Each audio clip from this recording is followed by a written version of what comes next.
ተናስተልን ሰላም የተወደዳችሁ በኢትዮጵያና በመላው ዓለም ያላችሁ ተከታታዮች እንደምን ቆያችሁ? 7 ሰዓት ነው ተወዳጁ የዜና ሾው ዜና ኢትዮጵያ እዚህ አዲስ አበባ ከሚገኘው የኢቢሲ ዋናው ስቱዲዮ ተመልሷል። ዜና ኢትዮጵያ ከመላው ኢትዮጵያ የሀገር ውስጥና የውጭ ጉዳዮችን አካቶ እስከ 8 ሰዓት ድረስ በያላችሁበት ከናንተ ጋር ቆይታ ያደርጋል። መታሰቢያ ደረጃና ሰለሞን ኃይለ ኢየሱስ የዛሬውን የለተሰኞ ዜና ኢትዮጵያን እየመራን አብረናችሁ ቆይታ ያደረግን ነው። የ7 ሰዓት አበይት ጉዳዮቻችንን እንጠቁማችሁ። የሮማ ካቶሊካዊት ቤተክርስቲያን ሊቀ ጳጳስ ፍራንሲስ በ88 ዓመታቸው ከዚህ ዓለም በሞት ተለዩ። ጠቅላይ ሚኒስትር አብይ አህመድን በፖፕ ፍራንሲስ ሞት የተሰማቸውን ሐዘን ገልጸዋል።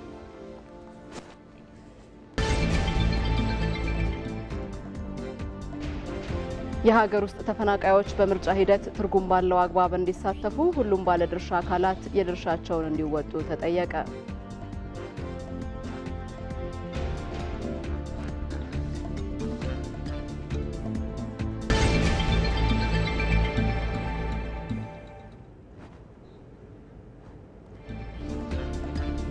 መንግስት ባለፉት ዓመታት ለቱሪዝም ዘርፉ በሰጠው ትኩረት በ2 ዓመት ጊዜ ውስጥ 5 ቅርሶችን በተባበሩት መንግስታት ድርጅት የሳይንስ የትምህርትና የባህል ተቋም ዩኔስኮ ስለማስመዝገቡ አስታወቀ።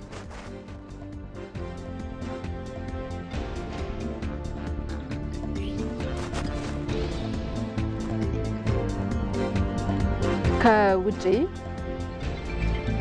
ቻይና በጥቅሟ ላይ ከአሜሪካ ጋር የሚመሳጠሩ ሀገራትን በቀላለው በማለት ተናገረች።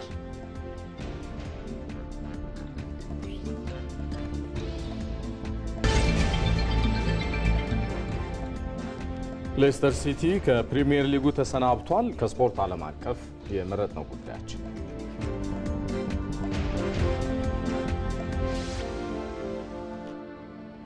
በዜና ኢትዮጵያ ቆይታችን ከዋናው ስቱዲዮ ተጨማሪ መረጃዎችን የሚያጋሩን እንግዶችንም ጋብዘንላችኋል። ክቡራን ተመልካቾች የአዲስ አበባ እሳትና አደጋ ስራ አመራር ኮሚሽን ኮሚሽነር ኮማንደር አህመድ መሐመድ ዛሬ እንግዳችን ሆነው እዚህ ስቱዲዮአችን ተገኝተዋል። በሌላ መልኩ ኃይለ ኢየሱስ ደስታ የዓለም አቀፍ ቅርስ ጥበቃና ምርምር ባለሙያም እንዲሁ ዛሬ እንግዳችን ሆነው በዜና ኢትዮጵያ ከኛ ጋር ቆይታ ያደርጋሉ። ሰፊ ጉዳዮችን እንዳስሳለን። ሁሉንም ዘገባዎች የተከታተላችሁ አብራችሁን ዝለቁ። ወደ ቀዳሚው ዜና ልሻገር። የሮማ ካቶሊካዊት ቤተክርስቲያን ርዕሰ ሊቀ ጳጳስ ፖፕ ፍራንሲስ በ88 ዓመታቸው ከዚህ ዓለም በሞት ተለዩ። በቫቲካን ካሳ ሳንታ ማርታ በሚገኘው መኖሪያ ቤታቸው ማረፋቸውን የቫቲካን የዜና አገልግሎት አስታውቋል።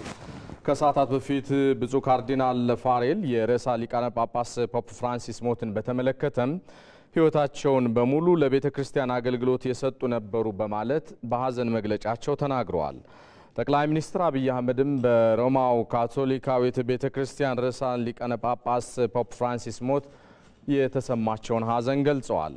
የርኅራኄ ትሕትናና የሰው ልጅ አገልጋይነት ምግባራቸው ለትውልድ የሚሻገር ውርስ ነው ብለዋል ጠቅላይ ሚኒስትር አብይ አህመድ ባስተላለፉት የሐዘን መግለጫ ዘላለማዊ ረፍትን በመመኘት ጭምር።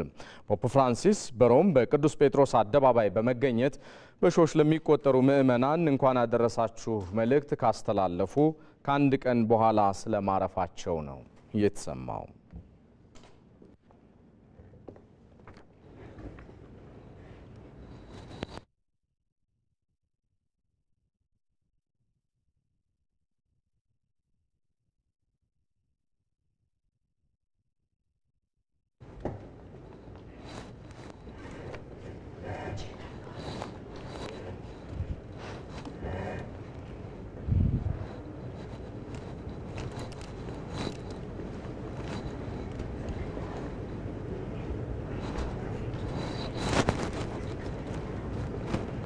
ዜና ኢትዮጵያ እንደቀጠለ ነው። ተመልካቾቻችን በቀጥታ ስርጭት ከኢትዮጵያ ቴሌቪዥን ሰፊ ጉዳዮችን እየዳሰስን ነው የምንቀጥለው።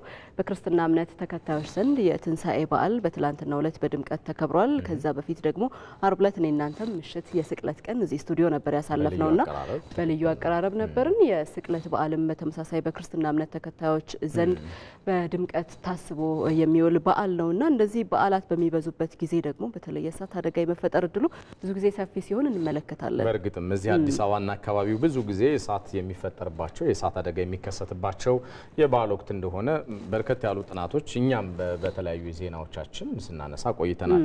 የዚህም በዓል ለየት የሚያደርገው ግን አንዳችም አካባቢ ላይ የእሳት አደጋ አልተከሰተም ነበር። አሁን እንደዛ የሚል መረጃ ደርሶናልና ይሄ ነገር ምን ያህል እውነት ነው የተደረገው ቅድመ ጥንቃቄ ምን ይመስል ነበር የሚለውን ምላሽ ለማግኘት እዚህ ስቱዲዮአችን እንግዳ ጋብዘናል። እንግዳችን የአዲስ አበባ እሳትና አደጋ ስራ አመራር ኮሚሽነር ኮማንደር አህመድ መሐመድ ናቸው። በእነዚህ ጉዳዮች ላይ የእሳቸውን ሀሳብ እየተጋራን ቆይታ እናደርጋለን። እንኳን ደህና መጡ ኮማንደር። እንኳን ደህና ቆያችሁ። እኔም በጣም አመሰግናለሁ። እንግዲህ የትንሳኤና የስቅለት በዓላት በአሁኑ በሰላም ተጠናቀዋል። የእሳት አደጋ አልተከሰተም አዲስ አበባ ውስጥ የሚል ነገር ሰምተላንልና ይሄ ነገር ምን ያህል እውነት ነው? ከአደጋ የጸዳ ነበር ወይ? እውነት ነው እንደተባለው ነው። የፋሲካ በዓል ያው እንደሚታወቀው ብዙ ዝግጅት የሚደረግበትና ቤት ውስጥ በተለይ ከኤሌክትሪክ ጋር ብዙ ስራዎች የሚሰሩበት ነውና ብዙ አደጋዎች እያጋጠሙን ነው የነበሩት በተለያየ አመታት በመናይበት ጊዜ። በዚህ አመት ግን ልዩ የሚያደርገው ሰፊ ዝግጅት የተደረገበት ሁኔታ ነበር። ተቋሙ እንደ ተቋም የቅድመ ዝግጅት አድርጎ ነበር። እሱ ብቻ ሳይሆን ከማህበረሰቡ ጋር ሰፊ የግንዛቤ ስራ የተሰራበት ሁኔታ ነበር። በተለይ መስተዳድሩ እስከ ወረዳና እስከ ብሎክ ድረስ ሰፊ የሆነ ውይይትና ቅስቀሳ ያደረገበት ሁኔታ ነበር። ከዛ ጋር ተያይዞ ከዋዜማ ጀምሮ እስከ እለቱ ድረስ ያጋጠመን አደጋ የለም። ምናልባት የዋዜማ ዕለት አንድ ኪችን ፈረንሳይ አካባቢ ጀምሮ ነበር የመቃጠል ሁኔታ ነበረ። እሱ ወዳው በቁጥጥር ስር ውሏል። ከዛ ውጭ ግን ይሄ ነው የሚባል የከፋ አደጋ አላጋጠመንም። አንድ የዋዜማ ዕለት የ22 አመት ወጣት ቦሌ አካባቢ ካባ ውሃ ላይ ዋኛለሁ ብሎ እሱም የገባበት ሁኔታ አለ። በአጠቃላይ በመናይበት ጊዜ ግን ከበዓሉ ዝግጅት ጋርና አጠቃላይ ከበዓሉ ስራ ጋር በተያያዘ ብዙ አደጋዎች እያጋጠሙ ነበር የነበሩት። በዚህ አመት ግን ልዩ የሚያደርገው በጣም በጥሩ ሁኔታ ምንም አደጋ ሳያጋጥም ያለፈበት ሁኔታ ነበር ማለት ነውና ለዚህም ውጤት መምጣት የተደረገው ዝግጅት በተለይ የተሰራው የግንዛቤ ስራ ነው የሚል እምነት አለን ማለት ነው። ኮሚሽነር የቅድመ ጥንቃቄ ተግባራት የበረቱ ነው በመሰራታቸው አደጋ እንዳይከሰት በዓሉ በሰላም እንዲያልፍ ስለማድረጋችሁ ቀደም ሲል ሲገልጹልን ነበር። እነዚህ ሁናቴዎች ግን የዕለት ተዕለት እንቅስቃሴያችን ተጠናክሮ እንዲቀጥል የሚፈልጉ ጉዳዮች ናቸው ብዬ አስባለሁ። ማለት የእሳት አደጋ ድንገት ሊከሰት እንደሚችል እንደመሆኑ መጠን በሌላውም ቀን እንደዚህ ያሉ የቅድመ ጥንቃቄ ስራዎች ተበረታተው እንዲቀጥሉ በእናንተ በኩል እየተሰሩ ያሉ ስራዎች ይኖሩ ይሆን? ዋናው ነገር እሱ ነው። አሁን በዚህ በዓል በዚህ አስቸጋሪ የሆኑ ስራዎች ተሰርተው እንደዚህ አይነት ግንዛቤ ተፈጥሮ የዚህን ያክል ውጤት ከመጣ ሌላስ ጊዜ ለምን አደጋ ይደርስብናል የሚለው ትልቅ ጥያቄ መሆን መቻል አለበት ማለት ነው። አደጋ እሳት ብቻ ሳይሆን የተለያዩ አደጋዎች ያጋጥማሉ። እነዚህን አደጋዎች ግን በመናይበት ጊዜ ከጥንቃቄ ጉድለት ነው የሚመጡት። የጥንቃቄ ጉድለቱ ደግሞ ተያይዞ የሚመጣው ከግንዛቤ ችግር እንደዚሁም ደግሞ አስቦ አለመንቀሳቀስን ጭምር ስለሆነ 70-80% የሚሆነው አደጋን መቀነስ ወይም መከላከል የሚቻለው የቅድመ ግንዛቤ መፍጠርና ጥንቃቄ በማድረግ ነው ማለት ነው። አሁን እኛ ከዚህ በዓል ያየነውና የመጣውን ውጤት ወደፊትም ማስቀጥለን መሄድ እንፈልጋለን። በዋነኝነትም ለአንድ ጊዜ ለበዓል ብቻ ሳይሆን አደጋ ሁሉ ጊዜም ለኛ ጠቃሚ ሳይሆን ጠላት ነው። ይሄን ጠላት የሆነ ነገር ህይወትን ንብረትን የሚያወድም ነገር ደግሞ በራሳችን ጥንቃቄ ብቻ ሌላ ወጪ ሳናደርግ በጥንቃቄ ብቻ መቀነስ ከቻል ውጤቱንም በተጨባጭ በዚህ በዓል ያረጋገጥንበት ስለሆነ ይህንን ማህበረሰቡም ሁሉም ግንዛቤ ውስጥ አስገብቶ ሊያስቀጥለው ይገባል እና የዕለት ከዕለት ስራችን ሊሆን ይገባል የሚል ጽኑ እምነት አለ ማለት ነው እንደ ኮሚሽን።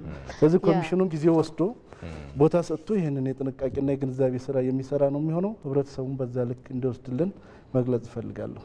የእሳት አደጋ ጉዳይ አፋጣኝ ምላሽ የሚጠይቅ ነው፣ ጊዜም የማይሰጥ ነውና ከዚህ አንጻር እንደው ዘመናዊ የሆነ ቀልጣፋ አገልግሎትን በመስጠት ረገድስ ምን ላይ ነው ያላችሁት? ምላሽ ለመስጠት ጥሪ በጣም ወሳኝ ነው።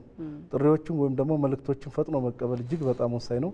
አሁን ከዚህ በፊት የነበሩት የምንቀበልባቸው ስልኮች ማኑዋል ነበሩ። አሁን ግን በቴክኖሎጂ ነው እየተቀበልን ያለ ነው። 939 ያለምንም ዲሌያንስ በማንኛውም ሰዓት ቢደወል ፈጣን የሆነ ሪስፖንስ እና ፈጣን የሆነ መልእክት እንቀበላለን።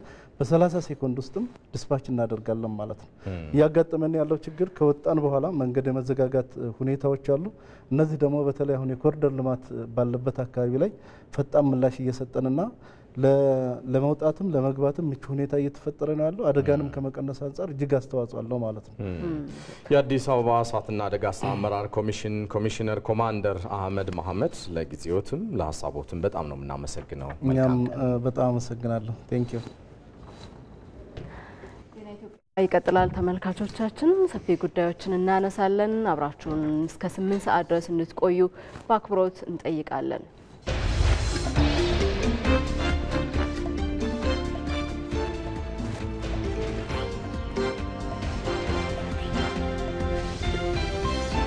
በዜና ኢትዮጵያ ስንመለስ አካል ጉዳተኝነቷ ያልበገራት ነገር ግን የራሷንና የቤተሰቧን ሕይወት ለመለወጥ ስለምትተጋ አንዲት ወጣት ሴት የምንነግራችሁ ይኖረናል።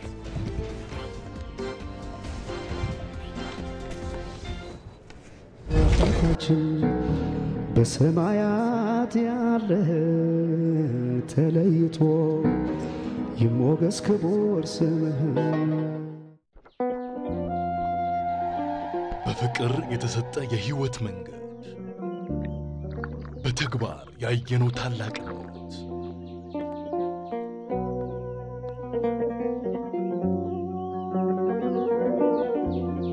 ለድህነት የተከፈለ መስዋዕትነት ለዘላለም የሚኖር ቃል ኪዳን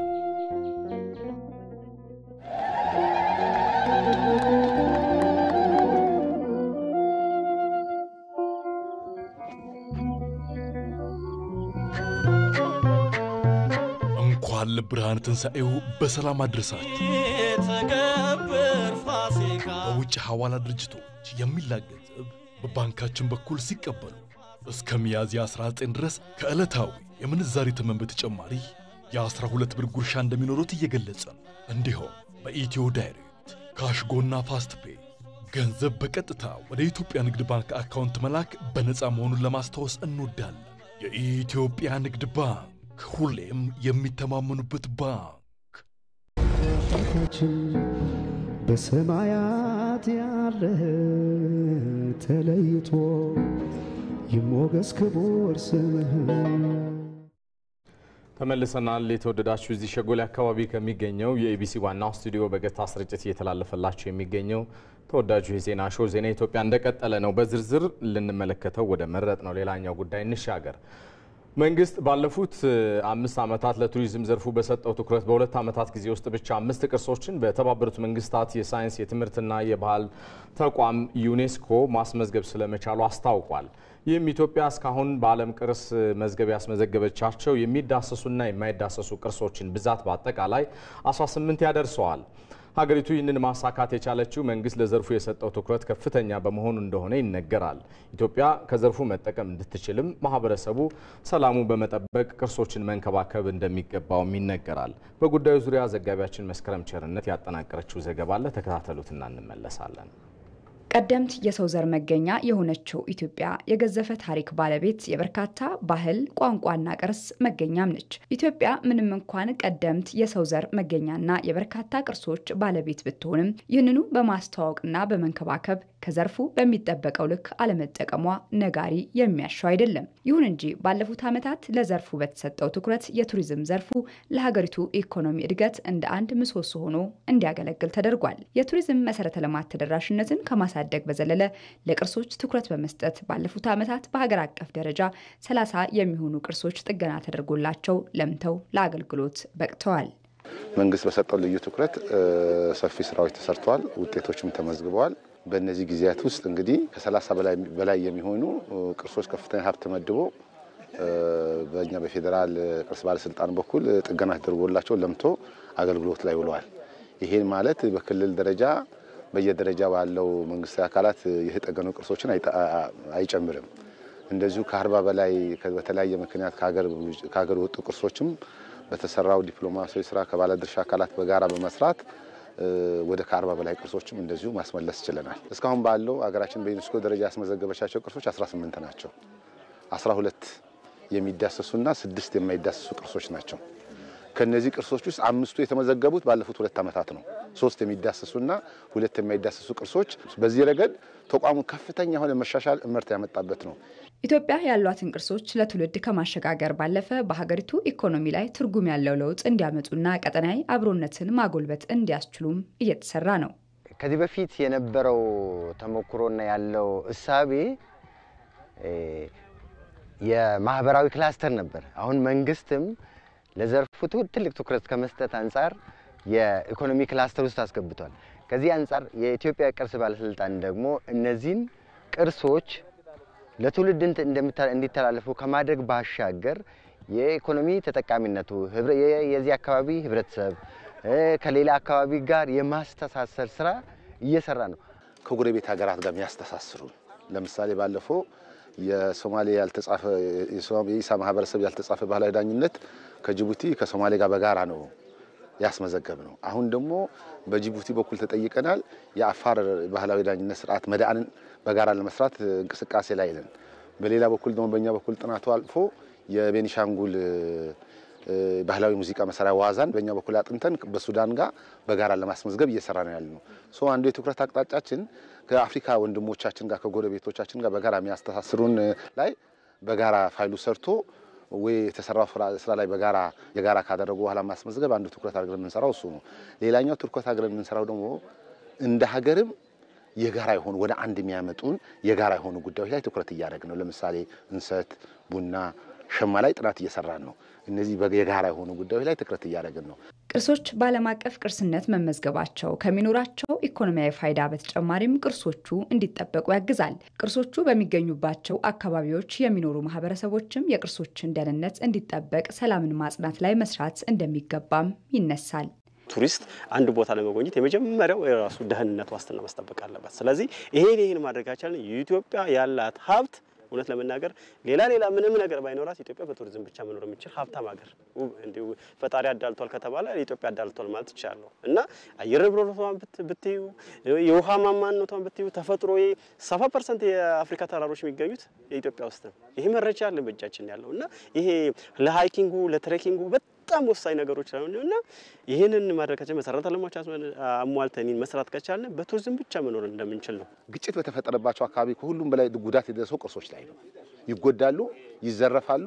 ይሄ ሁሉ አደጋ ደርሷል አይተናል። ሁለተኛ እነዚህ ቅርሶች ለትውልድ ሊተላለፉ የሚችሉ ተጠብቆ ሲቆዩ ነው። ቱሪስት መጥቶ ሊጎበኛቸው የሚችለው ያ አካባቢ ሰላም ከሆነ ነው። ስለዚህ ቅርስ ይመዝገብልን የተመዘገቡትም ተጠብቆ እንዲሄዱ ያልተመዘገቡትም እንዲመዘገቡ ከተፈለገ የአካባቢ ሰላም መሆን አለበት። ኢትዮጵያ እስካሁን 12 የሚዳሰሱና 6 የማይዳሰሱ ቅርሶችን በዩኔስኮ ያስመዘገበች ሲሆን በቀጣይም ሌሎች ቅርሶችን በዓለም አቀፍ ደረጃ ለማስመዝገብ በትኩረት እየተሰራ ነው። ኢትዮጵያ ያሏትን ዓለም አቀፍ ቅርሶች መንከባከብ ታሪክና ክብራቸውን የሚመጥን አያያዝ ተግብሮ ለትውልድ ማሻገር የሁሉም ኃላፊነት ስለመሆኑ ይነገራል። መንግስትም በዚህ ረገድ ትኩረት ሰጥቶ ሲሰራ ቆይቷል። በተለይ ደግሞ ቅርሶችን ከማይመጥን ገጽታቸው ታድጎ ለትውልድ እንዲሻገሩ ሆነው ማደስ ላይ ትኩረት ተደርጎ ቆይቷል። ለዚህ ደግሞ አንዱ ማሳያ የአጼ ፋሲለደስ ቤተ መንግስት ነው። ለመሆኑ ቅርሶችን የማደስና ገጽታና ውበታቸው ታሪክ ነጋሪነታቸውን የማጉላት ስራ መነሻው ምንድነው የሚለውን ጥያቄ ጠይቋል። ባልደረባችን ሀብታሙ ተክለስላሴ ምላሹን አካቶ በተከታዩ ዘገባው ያስቃኘናል። የትላንቷን ኢትዮጵያ የገነነ ታሪክና ስልጣኔ ለዓለም ከገለጡ የትውልዱ ኩራት ከሆኑ ውብና ድንቅ ስፍራዎች አንዱ የጎንደር የአጼ ፋሲለደስ ቤተ መንግስት 400 ዓመታትን በተሻገረ ዕድሜ ታሪክን እስከ ዛሬ ሲያቆይ በስቆልናና እርጅና ተጫጭነውት ነበረ። ዛሬ ግን እንደ አዲስ ተወልዶ ታሪክ ነጋሪነቱን ቀጥሏል። ከረጅም ጊዜ በኋላ ጎንደር ግርማዋ፣ ጎንደር ውበቷ፣ ጎንደር ሳቢነቷ እና በምን መገለጫ እንደሚነገርና እንደሚታየም ጭምር ለማየት እድል አገኘው። ከአዘዞ ኤርፖርት ጀምሮ እስከ ፒያሳ ድረስ ያለው መንገድ ስራ አሁን ያለበት ደረጃ፣ እየተገነቡ ያሉ የግለሰብ ቤቶች፣ ራሱ ዩኒቨርሲቲው ራሱን እያደሰ ያለበት መንገድ፣ ፒያሳ ደግሞ ሲደረስ የፒያሳ ኮሪደር፣ መስቀል አደባባዩ፣ አጠቃላይ ፒያሳ አካባቢ ያለው ቫይብ በምንም መመዘኛ ጎንደር ውብ እንደሆነች ጎንደር ለቱሪስት መስህብ መሆን እንደምትችል ያሳያል። ከዚህ ቀደም የቤተ መንግስት እንደዚህ ያለ ወክወይ የለው፣ እንደዚህ ያለ ላንድስኬፕ የለው። አሁን ቤቱን መጠገን ብቻ ሳይሆን ለሰው ልጅ ምቹ የሆነ ወክወይ መብራቶች፣ ላንድስኬፕ ኤስቴቲካሊ ሳቢ እንዲሆን ተደርጎ መሰራቱ በምንም መመዘኛ በጣም የሚያኮራ ስራ ነው። በ1628 እንደተሰራ የሚነገርለት የአጼ ፋሲለደስ ቤተ መንግስት በ1979 ዓ.ም በዓለም ቅርስነት የተመዘገበ ዓለም ይህስ ግዙፍ ታሪክ ነው ሲል እያደነቀ የሚመለከተው እየተመለከተ የሚያደንቀው ስለመሆኑ እርግጥ ነው። ይህንኑ ታሪክ በሚመጥነው ከፍታ ጽዳትና ውበት ማስቀመጥ ደግሞ ትኩረት የተደረገበት ነበር። ይህ ስራ አይንገላጭ ነው። ይህ ቦታ ከተሰራ 400 ዓመት ነው። በ400 ዓመት ጊዜ ውስጥ ስንት ጊዜ እንደዚህ አይነት ጥገና እንዳገኘ እርግጠኛ አይደለሁም። ቢያንስ ግን በዚህ ማግኒቲዩድ እና በዚህ ኤስቴቲካል የውበት ልክ ስራ ተሰርቶ እንደማያውቅ በእርግጠኝነት መናገር ይቻላል። ጎንደር አይኗ ተገልጧል፣ ልኳ ታይቷል፣ ውበቷ መጥቷል። ግን ጅምር ስራ ነው። አሁንም ብዙ መትከል፣ ብዙ ማጽዳት በቀለምም በኢንፍራስትራክቸርም በላንድስኬፕም በደንብ የተናበበ ስራ መስራት ይጠይቃል። ኢትዮጵያ አሉኝ ስትል የምትኮራባቸው እንዲህም ነበርኩ ስትል የምታሳያቸው ቅርሶች ትላንቷን መግለጽ ብቻ ሳይሆን ዛሬን ትከበርበት፣ ነገን ትፈራበት ዘንድ የሚጋብዙ ናቸው። እነኚህኑ ቅርሶች ውበታቸውንም ግርማቸውንም ለማጉላት የተጀመረው ስራ ኢትዮጵያን በእጅጉ ገልጧል። ፋሲል የነበረውን ግርማ፣ የነበረውን ሞገስ፣ የነበረውን ታሪካዊ እይታ ሳይስትና ሳያጣ አሁን እየተፈጠረ ያለበት የእድሳት መንገድ እጅግ በጣም ሳቢ ነው። እንግዲህ የኛ ዋነኛ ዓላማው ጀጎል መልሰን እያደስን ነው፣ ላሊበላን መልሰን እያደስን ነው፣ ፋሲልን እያደስን ነው። በአዲስ አበባ ያሉት ቤተ መንግስቶች የሚኒልክም የኃይለሥላሴም ታድሰዋል። በጅማ የአባጅፋር ቤተ መንግስት እየታደሰ ነው። በደቡብ የሃላላ ኬላ ካዋላላ ቦታና ጥሩ በጣም በከፍተኛ ሁኔታ የነበረውን ሞገስ ጠብቆ እንዲቆይ ተደርጓል። የዚህ ሁሉ ስራ ዋነኛ ዓላማ ምንድነው? ከትናንትናችን ጋር ሳንጣላ፣ ከትናንትናችን ጋር ጸብ ሳንፈጥር ሚዛናዊ በሆነ መንገድ ታሪክን ለትምህርት ብቻ መጠቀም ያስፈልጋል። ቀደም ሲል እየተከታተላችኋቸው የቆዩ ዘገባዎች በተለይ በማለዳው የአዲስ ቀን የሀገር ጉዳይ በሰፊ አጀንዳ አድርገን ይዘናቸው የቆየን ጉዳዮች ናቸው። እንግዳ አድርገንም የምንቆይባቸው ናቸው። በተለይ መንግስት በዘርፉ የሰጠው ትኩረት አዳፋ ገጽታ የነበራቸውን አብያተ መንግስታትና ቅርሶቻችን ዓለም አቀፍ ደረጃቸውን ጠብቀው እንዲታደሱ በማድረግ ረገድ የሰጠው ትኩረት በቱሪዝም ዘርፉ ላይ ሊገኝ የሚችለውን ከፍተኛ ገቢ ከዚህ ቀደም ይገኝ ከነበረው ከፍ ሊያደርገው እንደሚችልም ይታመናል። እዚሁ ጉዳይ ጋር በተያያዘ የተዘጋጀ ዘገባ አለን። እሱንም እናጋራችሁ። በኢትዮጵያ የሚገኙ ቅርሶች ዓለም አቀፍ ሴቶችን በጠበቀ መልኩ ክብካቤና ጥገና እየተደረገላቸው እንደሚገኝ የኢትዮጵያ ቅርስ ባለስልጣን አስታውቋል። ክብካቤና ጥገና ቅርሶቹ ታዲያ ለማልማት ምቹ ሁኔታ እንደፈጠረላቸውም ነው የሚነገረው። ዘጋቢያችን ሳዳት መሐመድ ሳኒ በጉዳዩ ዙሪያ ተከታዩን ዘገባ አጠናቅሯል። እሱን ተከታተሉትና ከእንግዳ ጋር እንገናኛለን። ከባለፉት 4 ዓመታት ወዲህ ኢትዮጵያ በርካታ ቅርሶቿ ላይ የጥገናና የእንክብካቤ ስራዎች በማከናወን ላይ ትገኛለች። ከዚህም ጎን ለጎን ቅርሶችን የተሻለ ጥቅም እንዲሰጡ የማልማት ስራዎች በመሰራት ላይ ይገኛሉ። ከነዚህ ተግባራት የተወሰኑት የሚከናወኑት በጠቅላይ ሚኒስትሩ የበላይ ጠባቂነት መሆኑን ረዳት ፕሮፌሰር አበባው አያሌው የኢትዮጵያ ቅርስ ጥበቃ ባለስልጣን ዳይሬክተር በአዲስ ቀን የዜና ዝግጅታችን ላይ ተናግረዋል። በርካታ የቅርስ ጥገና እና እንክብካቤ ስራዎች እየተካሄዱ ይገኛል። በተለይ ባለፉት 4 እና 5 ዓመታት እንግዲህ ትልቁ ለውጥ ሀገር ከቅርስ መጠቀም አለባት። መጠቀም ካለባት ደግሞ ቅርስን መጠገን፣ መንከባከብ እና በመጨረሻ ማልማት፣ ቋሚ ከሆነ ለጎብኚ ምቹ ቦታ ማድረግ፣ ተንቀሳቃሽ ቅርስ ከሆነ ደግሞ በሙዚየም መልክ በደንብ አድርጎ አልምቶ ሰብስቦ ማልማት ያስፈልጋል። ቅርሶች እንክብካቤና ጥገና ሲደረግላቸው ነባራዊ ሁኔታቸውን ሳይለቁ ያሉበትን ማህበረሰብ ማዕከል አድርገው መሰራት እንዳለባቸው የተናገሩት ሌላው የአዲስ ቀን እንግዳ የስነ ህንጻና ቅርስ አማካሪ ታደሰ ግርማይ ናቸው። የመጀመሪያው ነጥብ ኦቴንቲሲቲ የሚባል አባባል አለ፣ በዩኔስኮም የሚታወቅ ነው።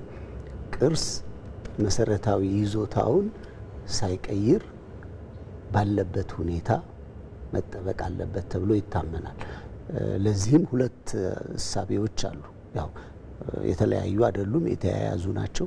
የመጀመሪያው በተቻለ መጠን ባለበት ማቆየት ሲሆን፣ ሁለተኛው ደግሞ ጉዳቶቹ በዛ ያሉ ከሆኑ የተወሰነ ነካ በማድረግ ጥገና ይደረግለታል ማለት ነው። ከእንክብካቤና ጥገና በፊት የቅርሶችን ይዞታ ለማወቅ ቅድመ ጥናት መደረግ አለበት። በኢትዮጵያ የሚደረጉ የቅርሶች እንክብካቤና ጥገናዎች ይህንን ስራ በማሟላት የሚከናወኑ መሆናቸውን የቅርስና ጥበቃ ባለስልጣን ይገልጻል። እንዲሁም ባለስልጣኑ የራሱ ደረጃዎች እንዳሉት ገልጾ ዓለም አቀፍ ቅርሶች ዓለም አቀፍ ደረጃቸውን በጠበቁ መንገድ እንክብካቤና ጥበቃ እንደሚደረግላቸው ተናግረዋል። የምርምር ስራ ይቀድማል ከጥገና በፊት። ያ የምርምር ስራ የሚጠበቀው ምንድነው? መቆየት ይችላል ወይ ወይንም ደግሞ ጉዳት ደርሶበታል ወይ፣ እንዴት ነው የምንመልሰው ምን ጠግነው የሚለውን ነገር ይሄ መሰረታዊ የሆነ ማንኛውም ቅርስ ከመጠገኑ በፊት የሚካሄድ ነው። ላሊበላ አሁን በጣም ረጅም እንትን ነው የሚወስደው። ለምን ወደ 12 አይነት ጥናቶች ናቸው የተካሄዱት ወደ ጥገና ከመገባቱ በፊት። በቅርስ ባለስልጣን ደረጃ የራሳችን ስታንዳርድ አለን። ሁለተኛ ደግሞ በዓለም አቀፍ ቅርሶች የራሳቸው ስታንዳርድ አለ እና የዩኔስኮ ጋይድላይን አለ የጥገና። እነዛ መሰረት ያደረገ ነው ሁሉ ጊዜም ጥገናና እንክብካቤ ሲደረግ። እስካሁን የተደረጉ እንክብካቤና ጥገናዎች ማህበረሰቡን ያሳተፉና ደረጃቸውን በጠበቀ መልኩ መከናወኑን የስነ ህንጻ ባለሙያው ታደሰ ግርማ ይገልጸዋል። በአንድ ወቅት ሳይንቲፊክ ኮሚቴ ሆኜ የተሳተፍኩበት አለ ላሊበላ ላይ ቤተ ገብርኤል ራፋኤል ላይ እዛ ጋር ያው ብዙ ኢሹዎች ተነስተው ነበር፣ ክርክሮች፣ ማህበረሰቡም ብዙ ስሜቶች ተንጸባርቀው ነበር። ግን ያላሰለሰ ጥረት በማድረግ ማብራራት ያስፈልጋል። ለማህበረሰቡ ምን እየተደረገ ነው፣ ማህበረሰቡ ስለሚመለከተው በተቻለ መጠን በተለያየ ሌቭል ከትንሽ ከኤሌመንተሪ ስኩል እስከ ዩኒቨርሲቲ ከወጣት እስከ አዋቂ ሽማግሌዎች ባሉበት ለሁሉም ጥሩ ማብራሪያ ተሰጥቶ ሁሉም ሰው የሚሳተፍበት ሲሆን ጥሩ ነውና ያን ያህል ጥረቶች እየተደረጉ ነው የሄደውና ጥሩ ነበር። አሁንም እነዚህ አካሄዶች ባሉባቸው ጥገናዎች በሙሉ ሰክሰስፉል ይሆናል። ኢትዮጵያ በዓለም አቀፍ መዝገብ 18 ቅርሶችን አስመዝግባለች። ይህንኑ ጉዳይ ይዘን ከእንግዳ ጋር ደግሞ ተጨማሪ ሀሳቦችን እንጋራለን። እዚህ ስቱዲያችን በኢትዮጵያ ቅርስ ባለስልጣን የዓለም አቀፍ ቅርስ ጥበቃና ምርምር ባለሙያ የሆኑት ኃይለ ኢየሱስ ደስታ ሀሳቦቻቸውን ሊያጋሩን ተገኝተውልናል። እንኳን ደህና መጡ። ለጊዜው ስናመሰግናለን። እንኳን ደህና ቆያችሁኝ። መልካም። እንግዲህ ያነሳናቸውን ጉዳዮች እየሰሙ ነበረ ከኛ ጋር። እንደ ባለሙያ ደግሞ ነገሩ ለርሶ በጣም ቅርብ ነው። እንደው ለቅርሶች እየተደረገ ያለው ጥገናና እንክብካቤ በሀገር አቀፍ ደረጃ አሁን ላይ ምን መልክ አለው? ምን ላይ ነን? አመሰግናለሁ ሰለሞን እና ባልደረባው። በቅድሚያ በቅርሶች ዙሪያ ያለውን ጥበቃና እንክብካቤ ከማንሳታችን በፊት ሰፊው ሀሳቡ ምን ላይ ነው፣ ቅርስ ምንድነው የሚለው ነገር ነውና ቅርስ የምንለው ትርጉም ብዙ ጊዜ አሻሚ ሆኖ በጣም አወያይ ነው፣ አከራካሪ የሆነ ጉዳይ ነውና ቅርስ የምንለው ምንድነው ስንል ኢንሄሪትድ ቫሉብል ቲንግስ ነው የሚለው በእንግሊዝኛው። ከአባቶቻችን የወረስናቸው ውድ ነገሮች ማለት ነው። እነዚህ ውድ ነገሮች ከአባቶቻችን የወረስናቸው ውድ ነገሮች ለሳይንስ፣ ለእደ ጥበብ፣ ለኪነ ጥበብ፣ ለሁሉም ነገር ዋጋ ያላቸው ማለት ነው። እነዚህን ቅርሶች በአዋጅ 209/1992 ራሱ ቅርሶች ትርጉምን ለሳይንስ፣ ለእደ ጥበብ፣ ለኪነ ጥበብ ከፍተኛ የሆነ ዋጋ ያላቸው ፋይዳ ያላቸው ብሎ ያስቀምጣቸዋል። ስለዚህ እነዚህን ቅርሶች አሁን ያለበትን የጥበቃና የእንክብካቤ እኔ አሁን ቀጥታ ሙያዬን ብታዩ ዓለም አቀፍ ቅርስ ምዝገባ ጥናት ላይ ነው የምሰራውና ይሄን ብታይ አሁን በእርግጥ ጥበቃና እንክብካቤ ያለው ሁኔታ ጥሩ ደረጃ ላይ ያለው ማለት እንችላለን። አሁን ችግሩ ጉየቱ ጋር ያለው ግን እነዚህን ቅርሶች ኢትዮጵያ በርካታ ቅርሶች አሏት።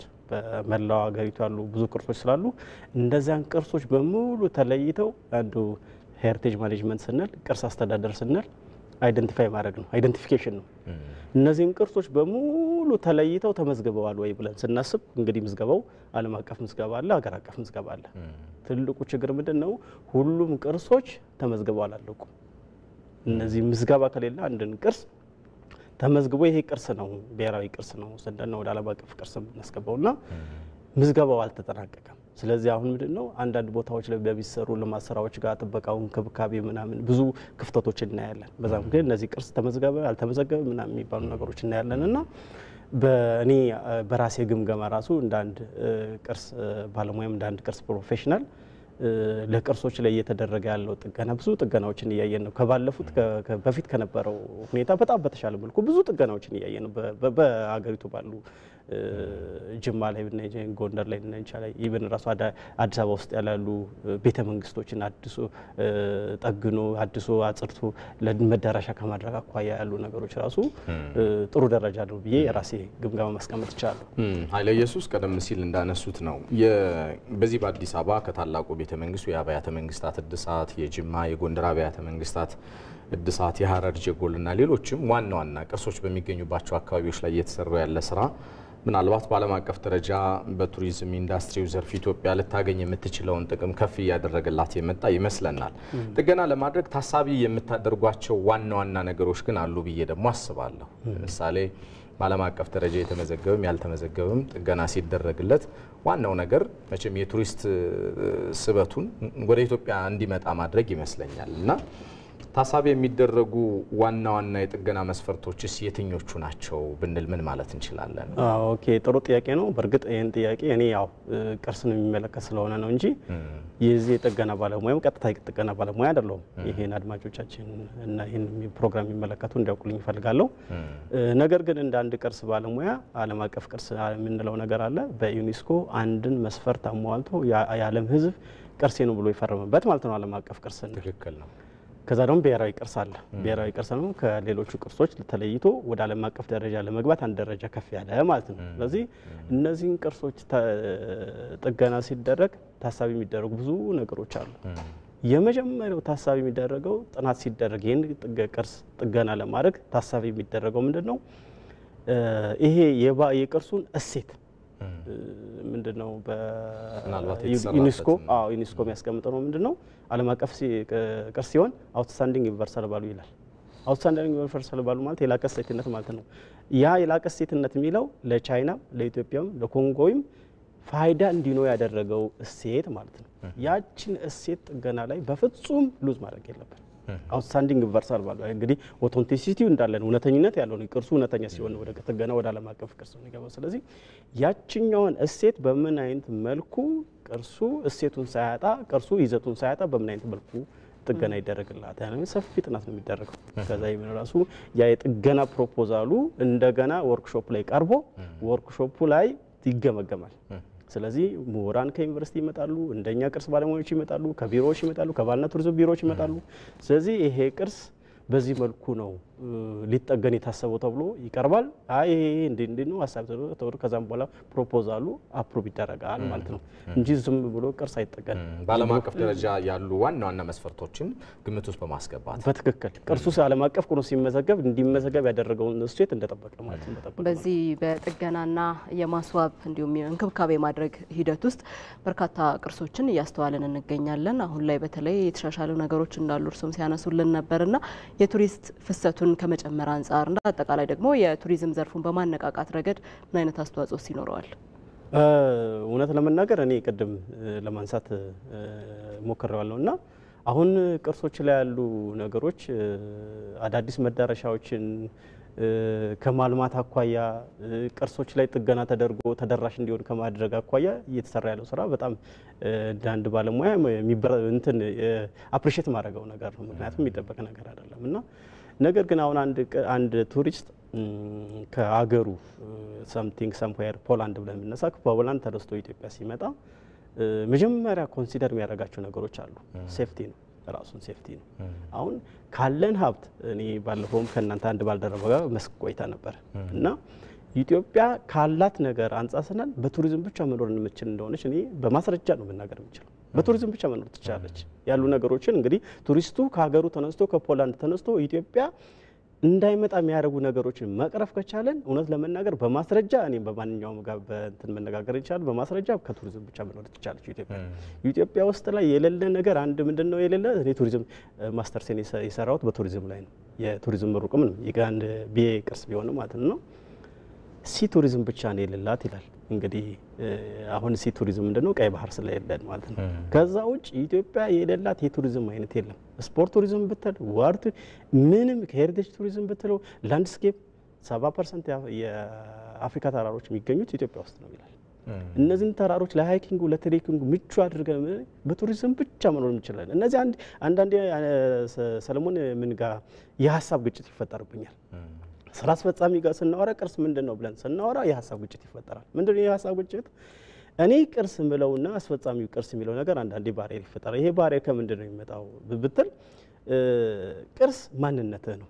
ለምሳሌ ቱሪስቱ ኢትዮጵያዊ ማንነት ምንድነው ብሎ ነው የሚመጣው። ማንነትህ ምንድነው? ስለዚህ ማንነቴ ካለባበስ ጀምሬ አሁን የለበስኩት እንትን ቅርስ ነው። ኢንታንጂብል ሄሪቴጅ ነው። የማይዳሰስ ቅርስ ነው። ይሄ አሰራሩ ኤምብሮይደሪ አሰራሩ ምናምን እና ስለዚህ እነዚህ ላይ ማንነቶችን እንትን ከማድረግ አኳያ እንደዚህ መዳረሻውን ከማስፋፋት በተጨማሪ ማንነቶችን በሙሉ ለይቶ በመጠበቅ አኳያ በመመዝገብ አኳያ እነሱን ስራዎች መስራት ከቻልን አሁን እየተሰራ ያለው ስራ እውነት ለመናገር እንግዲህ እግዚአብሔር የፈቀደ ቀን በጣም እንጠቀምበት ጊዜ ይኖራል ብዬ አስባለሁ። አሁን እነዚህ የሰራናቸው ነገሮች ብዙ ጥሩ ስራ መንገድ እየተሰራ ነው። ደስ ይላል። እኔ ጥናት ሳደርግ ምንድነው ኢትዮጵያ ውስጥ ላይ ስትመጡ ብሔራዊ ሙዚየም አካባቢ ላይ አንዳንድ ቱሪስቶች ጋር ኢንተርቪው ያደርጋሉ። ኢትዮጵያ ውስጥ ስትመጡ ምን አስቸገሯቸው ብዬ ኢንተርቪው ያደርጋቸዋለሁ። እንደ በኋላ ላይ ለማዋየት ምሳሌ ማታ ወክ ለማድረግ መብራት የለም ሲሉ ነበር። እኔ ራሴ ይሉኝ ነበር ማታ ወክ ለማድረግ አዲስ አበባ ለማየት ያስፈራሉ ሲሉ ነበር። ያ ነገሩ መንገዱ መሰራቱ ደስ የሚል ነገር ጽዳቱ ይሄ የሚሸቱ ነገሮች ነበሩ። እንደዚህ የሚሉት ነገር አለ። ይሄ አሁን እየተቀረፈ እየተስተካከለ ያለው ነውና ያንን ነገሮች ቱሪስቱ ወደ ኢትዮጵያ እንዳይመጣ የሚያደርገውን ዋና ነገሮች መቅረፍ ከቻልን አሁን የሚሰራው ስራ የሆነ ቀን ላይ የሚደነቅ ነው ያስባል። ግሩም ነው። ሰፊ ሀሳብ ነው የተጋራ ነው። ኃይለ ኢየሱስ ደስታ የኢትዮጵያ ቅርስ ባለስልጣን የዓለም አቀፍ ቅርሶች ጥበቃና ምርምር ባለሙያ ስቱዲዮአችን ተገኝተው ተሞክሮም ምላሽም ማብራሪያም ስለሰጡን አብዝተን ነው የምናመሰግነው። እኔም አመሰግናለሁ። መልካም ጊዜ። ይህንኑ ጉዳይ አሁንም ይዘን እንቀጥላለን። ተመልካቾቻችን ወደ ሌላ ዘገባ ደግሞ እንውሰዳችሁ። የመልካ ቁንጥሬ ባልጭት አርኪኦሎጂና ፓሊዮኖቶሎጂ ኢትዮጵያ በዓለም አቀፍ ቅርስ ካስመዘገበቻቸው ቅርሶች መካከል የሚጠቀሱ ናቸው። ቅርሱ ኢትዮጵያ ቋሚ ከማይዳሰሱ ቅርሶች ካስመዘገበችው 12ኛ ስለመሆኑም ነው የተነገረው። ከአዲስ አበባ 50 ኪሎ ሜትር ርቀት ላይ ይገኛል። መስከረም ቸርነት በቅርቡ ወደ ስፍራው አቅንታ ነበረ። በጉዳዩ ላይ ተከታዩን ዘገባ አሰናድታለች። አሁን የምንገኘው ከአዲስ አበባ 50 ኪሎ ሜትር ርቀት በኦሮሚያ ክልል ደቡብ ምዕራብ ሸዋ ዞን መልካ ቁንጥሬና ባልጩት ቅድመ ታሪክ መቃነ ቅርስ መገኛ ስፍራ ውስጥ ነው። በዚህ ስፍራ ምን ይገኛል፣ ምን ታሪክ አለው የሚለውን እንደሚታወቀው በዓለም የቅርስነት መዝገብም የተመዘገበ ከመሆኑ አኳያ እንዴት ያለ ነው የሚለውን በጉዞ መዳረሻችን አስመለክታችኋለሁ። አብራችሁ ቆዩ። ሰላም፣ እንዴት ነህ? ሰላም ነው? እንኳን ደህና ቆየህን። ስሜ ተስፋዬ ተሰማ ይባላል። የዚህ የመልካ ቁንጥሬና ባልጪ ቅድመ ታሪክ መካነ ቅርስ የስራ ሂደት ኃላፊ ነኝ። ይሄ ስፍራ ከሰው ዘሮች ቀደምት ከነበሩ የሰው ዘሮች አንዱ የሆነው የሆሞ ኢራክተስ መገኛ ስፍራ ነው። የዚህ ቦታ እድሜ ወደ 2 ሚሊዮን ዓመት ገደማ ነው የሚገመተው። በይበልጥ ደግሞ እያንዳንዱ ለማየት በቦታው ላይ ገለጻ ከሚያደርጉላቸው ባለሙያዎች ጋር እንድትገናኙ ጋብዛችኋለሁ።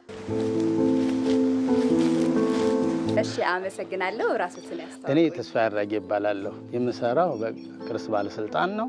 የዓለም አቀፍ ቅርስ ሰነድ ዝግጅት ባለሙያ ነኝ። ይህን ሰነድ ካዘጋጁት ሙያተኞች አንዱ ነኝ። በዚህ በአጠቃላይ 6 ንዑስ ጣቢያዎች አሉ። ከ6ቱ የምንገኘው ጎንበሬ የተባለው አንዱ ንዑስ ጣቢያ ነው። ይሄ ጎንበሬ የግልጽ ሙዚየም የሚባልበት ቦታ ነው። በአብዛኛው የተገኙት ግኝቶች እዚህ ለማስተማሪያነት ለህብረተሰቡ እንዲታዩ ተደርገው የተዘጋጁ ናቸው። ከላይም መጠለያ ተደርጎለት ዝናብና ሌሎች እንስሳት እንዲያጠፉት አጥር የተደረገለት ቦታ ነው። ከዓለም ላይ እሳት መቼ ተጀመረ፣ የሰው ልጅ መቼ ተጠቀመ የሚያረጋግጠውም እዚህ ቦታ ላይ ጠብሶ መብላትም የተጀመረበት ነው ሳይቱ።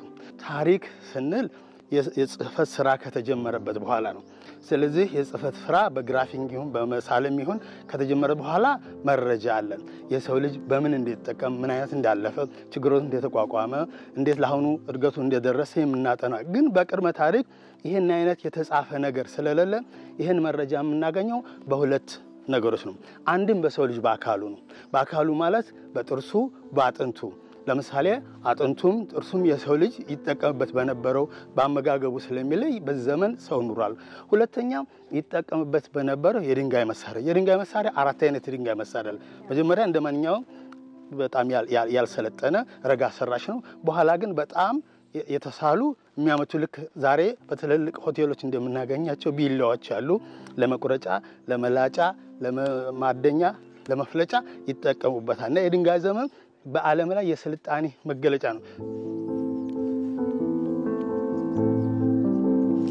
ተመልካቾች በመልካ ቁንጥሬ የመካነ ቅርስ ስፍራ እያደረገን ያለነው ጉብኝት አሁንም እንደቀጠለ ነው። አሁን ደግሞ እዚህ ከኋላ እንደምትመለከቱት ቀደም ሲል ስንመለከታቸው የነበሩ ረጅም ዘመንን ያስቆጠሩ የተለያዩ ቅርሶች እንግዲህ በሙዚየሙ ቀርበዋል። እነሱም ደግሞ የምንመለከታቸው ነው የሚሆነው። አሁንም አብራችን ቆዩ። እዚህ ጋር የምናያቸው 600,000 ዓመት እድሜ ያላቸው እነዚህም የድንጋይ መሳሪያዎች ናቸው። ኦልድ ዋን ከምንላቸው በጣም ሻርፕ የሆኑ ለአያያዝ ምቹ ሃንድ አክስ የምንላቸው የድንጋይ መሳሪያዎች ናቸው ማለት ነው። እዚህ የተለያዩ ሳይቶች ላይ ነው። ለምሳሌ ይሄኛው ጎንቦሬ 3 ወይም ገርባ 3 የሚባል ሳይት ላይ የተገኙ የድንጋይ መሳሪያዎች ናቸው። የጉማሬ ቅሪቶች ናቸው እዚህ ውስጥ የምናያቸው በብዛት የታችኛው መንጋጋ፣ የጀርባ አጥንቶች እና የሰው ልጅ ጭንቅላት ስብርባሪ።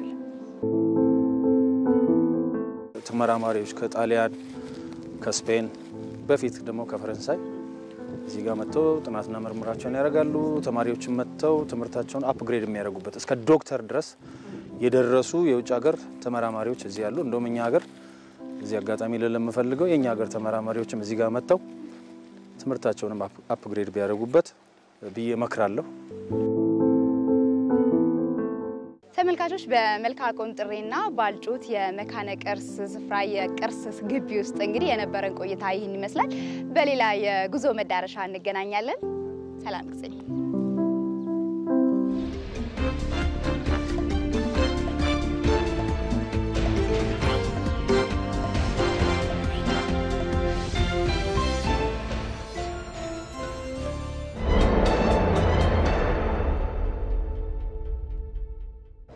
ተመልሰናል።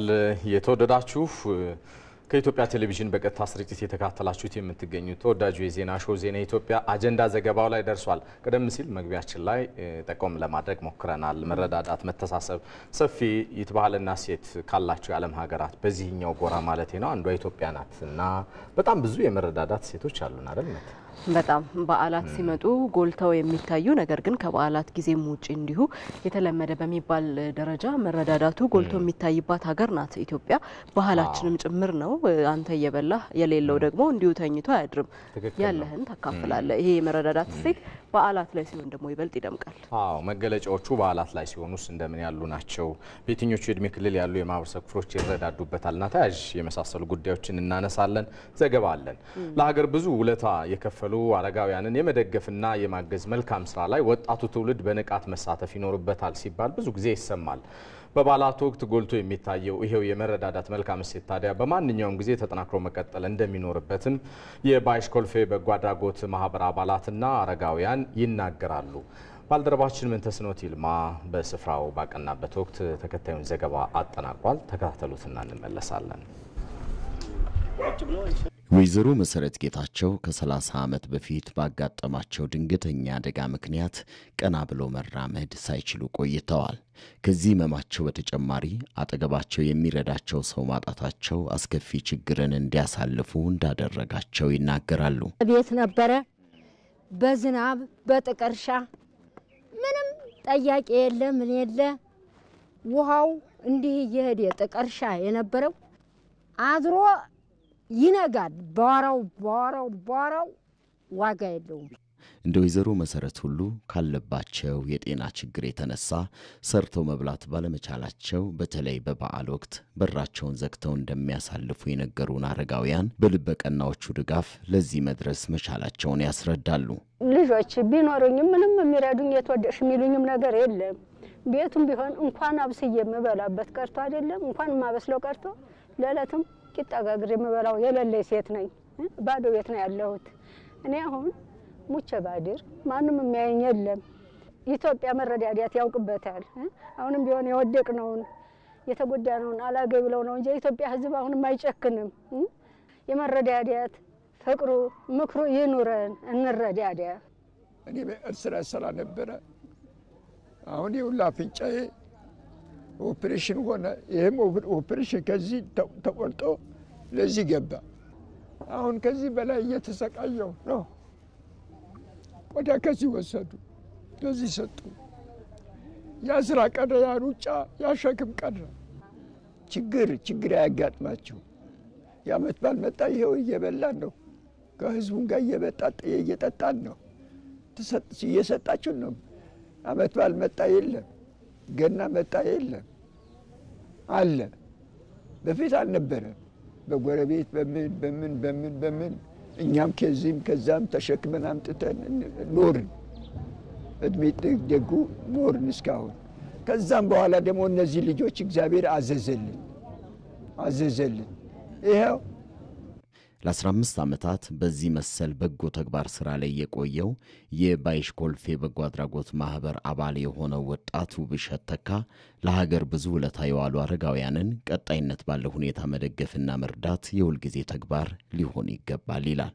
ሰውም የለውም ማለትን አይፈልግምና አንዳንዴ በራቸውን ዘግተው ልክ እንደበሉ ሳይበሉ እንደበሉ በራቸውን ዘግተው የሚውሉ አሉና ከዛ ነገር አንፃር ይሄ ትልቅ ፋይዳ ነው ለነሱ ያለው። በተለይ አረጋውያኖች ሲሆኑ ረጅም ጊዜ ቤት ውስጥ ብቻቸውን ተዘግቶባቸው የሚቆዩ በፊት ብዙ ነገር የለመዱ ለሀገር ብዙ ውለታ የዋሉ ናቸውና ብቸኝነት በጣም ከባድ ነው። ከዛ ነገር አንፃር መሄዳችን በራሱ ከምንሰጣቸው ነገር በላይ ለነሱ ትልቅ ዋጋ አለው።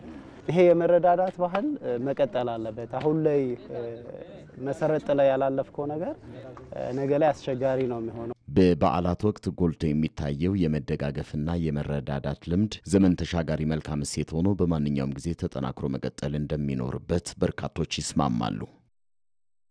በኢትዮጵያ በተለያዩ አካባቢዎች ላይ የአብሮነት እሴት ጎልቶ ይታያል። ጠንካራ የአብሮነት እሴት ከሚታይባቸው ከተሞች መካከል ደግሞ የጅግጅጋ ከተማም አንዷ ናት። ነዋሪዎች በዓላትን በአንድነት በአብሮነት ያሳልፋሉ። የሃይማኖትና የባህል ልዩነትን አክብረው የሚኖሩ የህብረተሰቡ ክፍሎች መኖራቸው አብሮነታቸውን እንዲያጠናክሩ እንዳገዛቸው ነው ነዋሪዎች የሚናገሩት።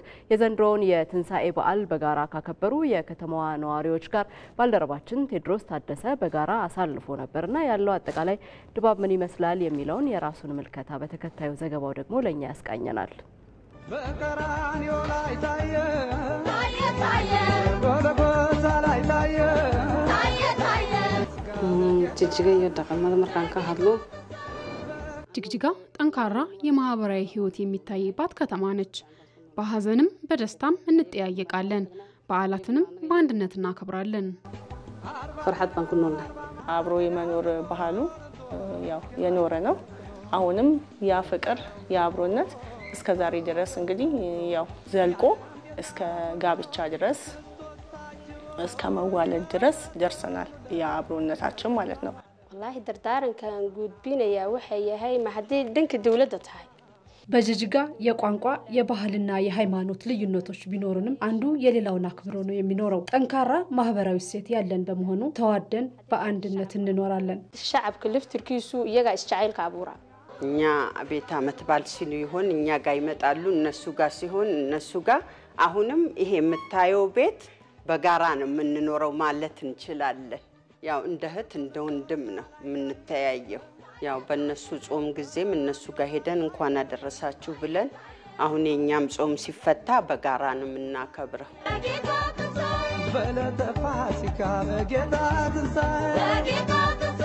ጾም ሁለታችንም አንድ ላይ መሆኑ በቃ አካባቢው ራሱ እንዲረጋጋ ሃይማኖታዊ ስሜቶች እንዲሰሙ መረዳዳት እና መደጋገፍን ስሜት የበለጠ አሳድገናል። የኛም ጊዜ ጾም ልናፈጥር ስንል እነሱ በማይበሉትን ስጋም ከስጋ ነፃ የሆነ የምስር ሳምቡሳ፣ የድንች ሳምቡሳ፣ ሌሎችንም አዘጋጅተን መተው ከኛ ጋር ያፈጥራሉ። ጓደኞቻችን አብረው ይጾማሉ፣ አብረው ያፈጥራሉ።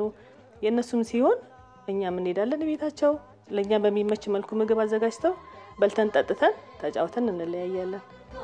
horta diin markay taani walba diintiisu wata dhaqan markay taani walba dhaqankiisu wata የሃይማኖት ልዩነትን አቻችሎ በአብሮነት መኖር አስፈላጊ ነው። ጅግጅጋ ደግሞ ለዚህ ምሳሌ ነች። ተባብረርና ተዋደን እንድንኖር ይረዳናል። እኛም በዚህ ረገድ በዓላትን በጋራ ማክበራችን አብሮነታችንን ይበልጥ እንድናጠናክር ረድቶናል። ሳቆፍ ወልበው ደቀንኪሳ ካገና ወልጉ ፈርሐያ ከወገና ፈርሐይሳ ማርካ ደድ ወሐናናይ እስኩ እንችራ ወንኩ ፈርሐሰና ገብረሽ ቆይን ገብሮሃ በሰላሳ ጠንቆ ምንም ሽኩቻ ሳይኖርብን ምንም ዘር ልዩነት የሃይማኖት ልዩነት ሳይኖር ማለት ነው። ያው በበዓላትም ጊዜ እነሱም እኛ ጋር እኛም ደግሞ እነሱ ጋር እየሄድን በዓላቶችን አብረን በፍቅር አብረን ነው እንግዲህ የምናሳልፈው። ይዶር ተሶንካ ረመዳን ከየ ሶንካ የጋይ ሶንካ ድስኩችራ ሰነት ኮረን ሳሷ ማርካ ያለፈው ዓመትም የረመዳንና የአብይ ጾም በጋራ አሳልፈናል። በዓልንም በጋራ ነበር ያከበርነው። ዘንድሮም እንደዛው እኔ የኢድ በዓል ሲሆን እነሱ ጋር ሄጄ አሳልፋለሁ። ለፋሲካ በዓልም እነሱኛ ጋር መተው በጋራ ነው ያከበርነው። ጠቀንካ ሶማሊያ ወፍሻይ ያይ ባንኩ ኮሬ ወحو ማንኩ ማርክ ባንኩ ችራብ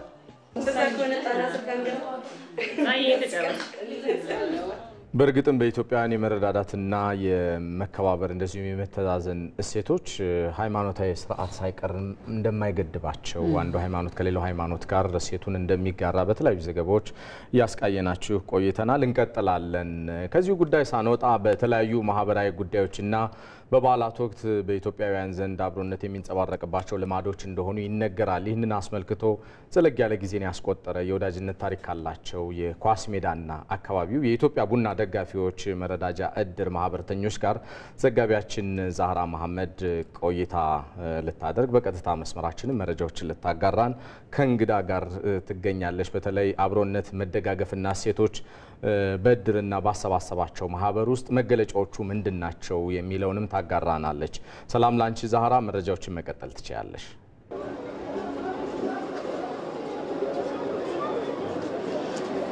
እሺ አመሰግናለሁ። እንግዲህ ቀደም ሲል እንደገለጽንላችሁ ዛሬ የምንገኘው እዚህ ኳስ ሜዳ አካባቢ ነው። እዚህ አካባቢ ደግሞ የተገኘንበት ምክንያት ቀደም ሲል እንደገለጽነው ሁሉ እዚህ አካባቢ ያሉ የኳስ ሜዳና አካባቢው የቡና ደጋፊዎች ማህበርተኞች ጋር እንደው በማህበራዊ ግንኙነቶቻቸው እንዲሁም በችግር በደስታ ጊዜ ያላቸው መደጋገፍ ምን ይመስላል የሚለውን እየተመለከትን አብረናቸው ቆይታ እያደረግን ነው። እዚህ አጠገባችን ደግሞ የማህበሩ መስራች ይገኛል። ከጎን የምትመለከቷቸውም እንግዲህ የማህበሩ አባላት ናቸው። ግን በተለየ ሁኔታ ማህበሩ ሲመሰረት ምን ይመስላል እንዲሁም ደግሞ ለሌላውስ ምን የሚያስተምረው ነገር አለ የሚለውን ከእንግዳዬ ጋር ቆይታ እናደርጋለን። አብራችሁ ነው። እሺ አመሰግናለሁ። በቅድሚያ እንግዲህ ራስን አስተዋውቀን እንዲሁም ደግሞ በማህበሩ ውስጥ ያለ ኃላፊነት ምን ይመስላል? እሺ ስሜ በቀለ ቱሉ ይባላል። በማህበሩ ውስጥ ያለኝ ኃላፊነት በአሁኑ ሰዓት የሊቀመንበር ኃላፊነት አለብኝ። ስራ አስኪያጅ ነኝ ማለት ነው። ማህበራችሁ እንግዲህ ዘለግ ያለ እድሜን እንዳስቆጠረ እየነገሩኝ ነበር ባልደረቦችህና እንደው መቼ ተመሰረተ? ሲመሰረት የነበረው አላማስ ምን ነበር? አሁን ያለበት ደረጃና የማህበሩ አባላት ብዛት ምን ይመስላል? ሲመሰረት በእርግጥ በሀሳብ ደረጃ በጥቂት ሰዎች 1 4 5 ሰው ልጆች ነበርን።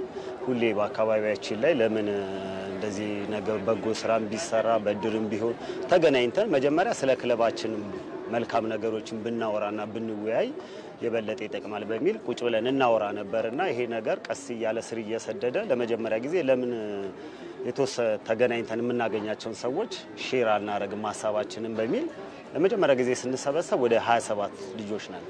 በአንድ ቦታ ላይ ቁጭ ብለን አወራን። እዛ ላይ ኮሚቴ ተመረጠና ያ ኮሚቴ ገደብ አርቅቆ እንዲመጣና አባላቶች እንድንመዘግብ በሚል በ27 ሰው ነው የመጀመሪያ መስራታችንን ያደረግነው። ከዛ ሲቀጥል እያለ ተስፋፍቶ ወደ 170 ሰው አካባቢ ነው አሁን እድሩ ላይ የነበረው። በእርግጥ ወደ ውጭ ሲሄዱ ምን ሲሉ በአካባቢ ሲቀይሩ ባለመመቸት ምናምን አሁን ወደ 160 ሰው አባላት አለ። መልካም እንግዲህ እንደዚህ አይነት ማህበር በየአካባቢው አለ። ኢትዮጵያውያን አብሮ መኖር መደጋገፍ ባህላችን ነው። እንደው ከናንተ ማህበር ሌላው ምን ይማር? በዓልንስ እንዴት ማሳለፍ አለበት ብላችሁ መልእክት ታስተላልፋላችሁ? አሁን ይሄ በክለባችን ቢያንስ ወደ 13 እድራሉ። ይሄን ነገር እየለመዱ ነው የተወሰኑ እንትኖች ለምሳሌ አቃቂ፣ ሳሪ፣ ሳራ ኪሎ ምናምን አካባቢ ያሉት ወደዚህ ወደ ሩፋኤልም አሉ ሌሎችና እነዚህ አሁን ይሄንን ነገር እያዩ ፈር እየቀደዱ ነው። በእርግጥ ክለባችንን ገጽታም ከመቀየር በላይ ይሄ ሶሻል ላይፉ ማህበራዊ ህይወቱ በጣም እየተለመደ ነውና እኛም አሁን ከተለያዩ የመንግስት ተቋማት ከግለሰብ ጋር ምናምን ይሄን ነገር እየሰራ ነው። እና ይሄ ራሱ ለኛ ጥንካሬ በጣም እንትን ነው። ምንድነው አሁን ይሄን ስልሽ ለምሳሌ ቤት የፈረሰበትን ቤት እናድሳለን። በአካባቢያችን አቅም ለሌላቸው ታሙ የተኙትን እንጎበኛለን። እስቲል አቅማችን እንኳን ባይችል አሉ አባሎቻችን ከኢትዮጵያ ውጪ ያሉ እነሱ ጋር በመደወል ወሬ አስቤዛ እንዲቆረጥ ሕክምና እንዲሰጣቸው ከቅዱስ ጳውሎስ ሆስፒታል ጋር ለምሳሌ ውል አለን፣ ተፈራርመናል። እንደዚህ አይነት ነገር ሲኖር ይረዱናል። እኛም እነሱ በእንትን ባሉ ሰዓት ሄደን እንጎበኛለን። አቅም የሌላቸውን እዛ ጋር መድኃኒት መግዣ ለሌላቸው ይህን ሁሉ ስለምናደርግ ማህበራዊ ህይወቱ እጅግ የጠቀመ ነው። ክቡራን ተመልካቾቻችን እንግዲህ ዛሬ በዚህ በኳስ ሜዳ ተገኝተን ከኳስ ሜዳ ማህበርተኞች ጋር የነበረን ቆይታ እንግዲህ የተከታተላችሁትን ይመስል ነበር። ለሌሎችም እንግዲህ አስተማሪ የሆነ አብሮነትና በጋራ የመደጋገፍ ባህል እንዳላቸው የተመለከትነው። በያላችሁበት መልካም ቆይታ። እናመሰግናለን ባልደረባችን ዛህራ መሐመድ በቀጥታ መስመራችን መረጃዎችን ስላጋራችን። እንቀጥላለን። የተወደዳችሁ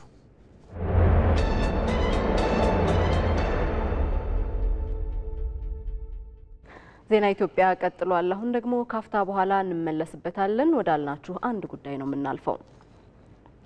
ለሚገጥሙን ችግሮች እጅ ባለመስጠት ነጋችንን ማሳመር ይኖርብናል ትላለች የዛሬ ባለታሪካችን ወጣት ሶስና። ወጣቷ ከ10 ዓመት በፊት በገጠማት ህመም ምክንያት አካል ጉዳተኛ ብትሆንም ቤቷ ውስጥ ግን ምግቦችን በማዘጋጀት ለደንበኞቿ በማቅረብ ኑሮዋን እየመራች ስለመሆኑ ትናገራለች። ባልደረባችን ሂሩት እምቢያለ ወጣቷን አናግራታለች። ተሞክሯን ከራሷ አንደበት እንከታተል።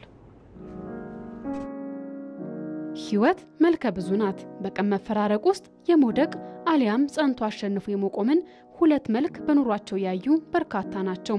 በብዙ ፈተና አልፋ ዛሬ ብዙዎችን ያስገረመችው ሶስና ደግሞ ለሚገጥማቸው ፈተና ግን እጅ ሳይሰጡ በአሸናፊነት መዝለቅ እንደሚቻል ያሳየች ምስክር ናት። ሶስና ነዋሪነቷ በአዲስ አበባ ቦሌ አራብሳ ነው። ወጣቷ ከ10 ዓመት በፊት በደረሰባት የነርቭ ህመም ምክንያት ከወገብ በታች መንቀሳቀስ ባለመቻሏ በቤት ውስጥ ለመቀመጥ ብትገደድም በማህበራዊ ሚዲያ ስራዋን ስታስተዋውቅ በመመልከት ለብዙዎች ያስተምራል ብለን ከዓመት በፊት ወደ እናንተ አድርሰናት ነበር።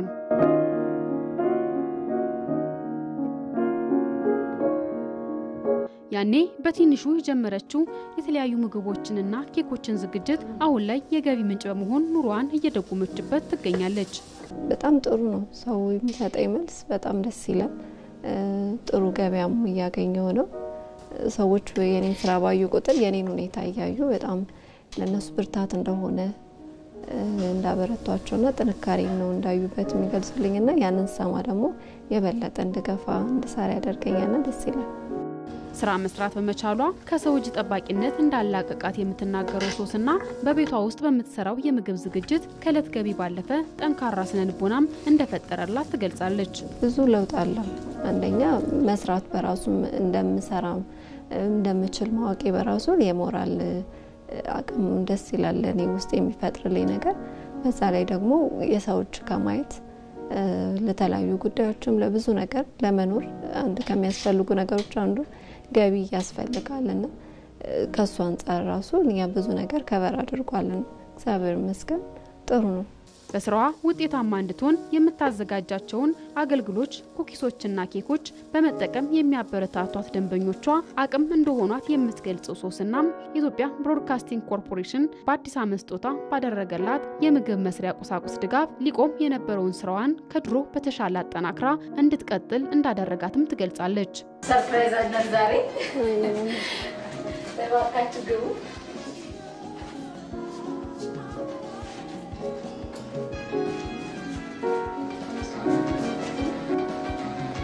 ሶሲ እንግዲህ ኢቢሲ ይሄንን ስጦታ አዘጋጅቶልሻል። እንግዲህ በተወሰነ መልኩም ቢሆን ችግርሽ ይቀርፋል ብለን እናስባለን። ያለቀም እግዚአብሔር አክብርልኝ። ብዙ ድጋፍ ነው ኢቢሲ ለኔ ያደረገልኝ። በደምብ ከማበረታታት አንደኛ የኔን ስራ እንደ ትልቅ ነገር አድርጎ ትልቅ ሚዲያም ስለሆነ አክብሮ መጥቶ እኔ ጋር ራሱ ስራዬ ማክበሩ ለኔ የሞራል ድጋፍም ትልቅ ነገር ነው። ያቀረቡልኝ መስሪያ እቃዎች ደግሞ ብዙ አገዘውኛል። በጣም ስራ ማቆም ደረጃ በደረስኩበት ሰዓት ላይ ነበረ እነዛ እቃዎች የመጡትኝና ጥሩ አግዞኛል። በደንብ እንድንቀሳቀስ አድርጎኛል። አካል ጉዳተኛ መሆን አለመቻል ማለት አይደለም የምትለው ወጣቷ ለችግሮቻችን እጅ ባለመስጠት ሰርተን መለወጥ ይኖርብናልም ብላለች።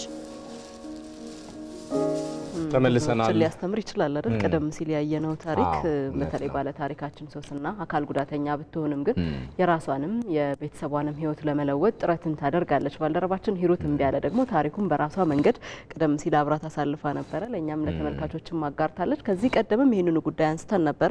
ለተመልካቾች ተሞክሮ ይሆናል። በተለይ ተስፋ ለሚቆርጡ ሰዎች ይቻላል የሚለውን ነገር ለማሳየት ከዚህቹ ወጣት ጋር ቆይታ ያደረግንበትን ዘገባም እንዲሁ አስታውሰናል። አካል ጉዳተኝነት ማለት አለመስራት ማለት አይደለም፣ አለመቻል ማለት አይደለም፣ ወይ ደግሞ አለመቻል ማለት አይደለም የሚለውን ነገር በሚገባ ጥንቅቅ ባለው የልጅቱ እንቅስቃሴ ያሳየን ይመስለኛል። ለሌሎችም ተሞክሮ ይሆናል ብዬ አስባለሁ። እውነት ነው። በዚህ ወደ ውጭ ዜናችን ነው የምናልፈው። በቀጥታ ስርጭት እየተላለፈላችሁ የሚገኘው ዘገባችን የውጭ ዘገባ ላይ ደርሷል። የትንሳኤ በዓልን በማስመልከት የተደረሰው የተኩስ አቁም መጣሱን ሩሲያና ዩክሬን አስታውቀዋል። ሀገራቱ የሩሲያና ዩክሬን ባለስልጣናት በተለይ የተጣሰውን የተኩስ አቁም ስምምነት በተመለከተ እርስ በርስ እየተወነጃጀሉ ቢገኙም ሁለቱ ሀገራት ግን የጦር እስረኞች ልውውጥን ደግሞ አድርገዋል። በእስረኞቹ ልውውጥ የተለቀቁት ከ500 በላይ ሲሆኑ 246 ሩሲያውያንና ሌሎች 246 የሚሆኑት ደግሞ ዩክሬናውያን ናቸው። ሁለቱም ወደ የሀገራቸው ስለመመለሳቸው የኤኤፍፒ ዘገባ ያመለክታል። በሌላ ዜና ቻይና በጥቅሟ ላይ ከአሜሪካ ጋር የሚመሳጠሩ ሀገራትን እበቀላለሁ ብላለች። አለምነህ ዋሴ በትንታኔ ይህን ጉዳይ ይዟል። ቻይና ሸሚዟን ጠቀለለች። ከአሜሪካ ጋር የኔን ጥቅም የሚጎዳ ማንኛውንም ስምምነት ያደረጉ ሀገራትን እንበቀላቸዋለን ስትል ዝታለች። የሁለቱ ግዙፋን ኢኮኖሚዎች የንግድ ጦርነት ሌሎች ሀገራትንም የፍልሚያው ሰለባ ሊያደርግ እንደሚችል ተፈርቷል። ቤጂንግ ሰይፏን የመዘዘችው አሜሪካ ታሪፍ እንዲነሳላቸው የሚፈልጉ መንግስታት በለውጡ ከቻይና ጋር ያላቸውን የንግድ ግንኙነት እንዲገድቡ ጫና ለማድረግ ማቀዷን ዘገባዎች ከጠቆሙ በኋላ ነበር። የትራምፕ አስተዳደር ከንግድ ሸሪኮቹ ጋር በታሪፍ ጉዳይ ውይይቶች ጀምሯል። ከዚህ አንጻር ባለፈው ሳምንት የጃፓን ልዑካን ቡድን ዋሽንግተን ነበረ። የደቡብ ኮሪያ ልዑካንም በዚህ ሳምንት ድርድሮች እንደሚጀምር ታውቋል። ፕሬዚደንት ዶናልድ ትራምፕ ወደ ዋይት ሃውስ ከገቡ ካለፈው ጥር ወር ወዲህ ወደ አሜሪካ በሚላኩ የቻይና ሸቀጦች ላይ የከፋ የታሪፍ ምጣኔዎች ጭነዋል። ሌሎች ሀገራትም እንደዚሁ የተለያየ የታሪፍ ምጣኔ ተጥሎባቸዋል።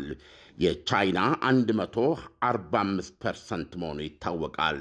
አሜሪካ በምታደርጋቸው ድርድሮች እንደ ስምምነት ቅድመ ሁኔታ እያደረገች ከቻይና ራቁ የሚል ማግባባቶች እንደምታደርግ ከተሰማ ወይም ከተዘገበ በኋላ የቻይና የንግድ ሚኒስቴር ቃል አቀባይ በሰጠው መግለጫ ማባበል አይበጅም ሲል አስጠንቅቋል። ማባበል ሰላም ሊያመጣ አይችልም፣ ፈቀቅ ማለትም ክብር ሊያሰጥ አይችልም ብሏል። ሲቀጥልም ይህ ሆኖ ከተገኘ ግን ቻይና በፍጹም አትቀበለውም፣ ያለማወላወል የበቀል እርምጃዎችን ትወስዳለች ብለዋል። የንግድ ሚኒስቴሩ መግለጫ ቻይና ዴይሊ የተሰኘው የመንግሥት ጋዜጣ በርዕሰ አንቀጹ ያቀረበውን አስተያየት ያንጸባረቀ ነበረ። ባለፈው ሰሞን ጋዜጣው በርዕሰ አንቀጹ የአውሮፓ ኅብረትን አሜሪካንን ለማባበል እንዳትሞክሩ ሲል አስጠንቅቆ ነበረ። አሜሪካ በደዘኖች ከሚቆጠሩ ሀገራት ጋር በምታደርጋቸው ድርድሮች ሀገሮች ታሪፍ እንዲነሳላቸው ቻይና ላይ እገዳ ወይም ዕቀባዎችን እንዲጥሉ ጫና እያሳደረች ነው። ፕሬዚደንት ዶናልድ ትራምፕ በፈረንጅ ኤፕሪል 2 ቀን ታሪፎቹን ካስታወቁ በኋላ ከ70 ሀገራት በላይ ለመደራደር ጥያቄዎች አቅርበዋል ማለታቸው አይዘነጋም። የጃፓን ድረገጽ የንግድ መድረክ ሞንቴክስ ግሩፕ ተወካይ ጄስፐር ኮል በጉዳዩ ላይ ሲናገሩ በአሃዝ ያየነው እንደሆነ የጃፓን 20 በመቶ ትርፍ ከአሜሪካን የሚገኝ ነው። 15 በመቶ ገደማ ደግሞ ከሕዝባዊ ቻይና ሪፐብሊክ ነው። ስለዚህም ያለ ጥርጥር ጃፓን ከአሜሪካና ከቻይና መካከል መምረጥ አትፈልግም ብለዋል። የጃፓን ዋና የታሪፍ ተደራዳሪ ሂሮሴ አካዛዋ ባለፈው ሳምንት በዋሽንግተን ከአሜሪካ ፕሬዝደንት ጋር ተገናኝተው ድርድር ጀምረዋል። የደቡብ ኮሪያ ተጠባባቂ ፕሬዝደንት ሃን ዱክ-ሲ ሀገራቸው ድርድሩን በዚህ ሳምንት መገባደጃ ላይ እንደምትጀምር አስታውቀዋል። አሁን ደግሞ የውጭ ምንዛሬና ዓለም አቀፍ ግብይት መረጃዎችን ከተንቀሳቃሽ ምስል እንጋብዛችሁና እንመለስ።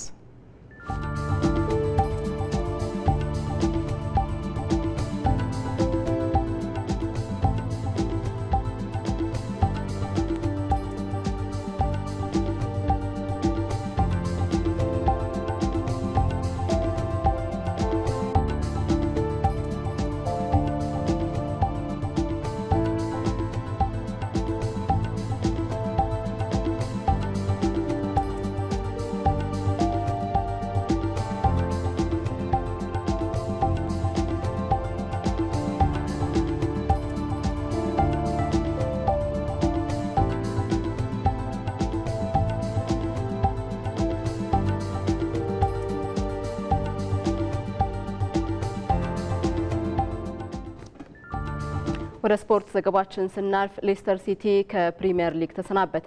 በ33ኛ ሳምንት የእንግሊዝ ፕሪሚየር ሊግ በሊቨርፑል 1-0 የተሸነፉት ቀበሮዎቹ በ3 ዓመት ውስጥ ለሁለተኛ ጊዜ የወረዱበትም ጊዜ ሆኗል። በሌሎች ጨዋታዎች አርሰናል ሲያሸንፍ ማንቸስተር ዩናይትድ ደግሞ ተሸንፏል። አንተነህ ሲሳይ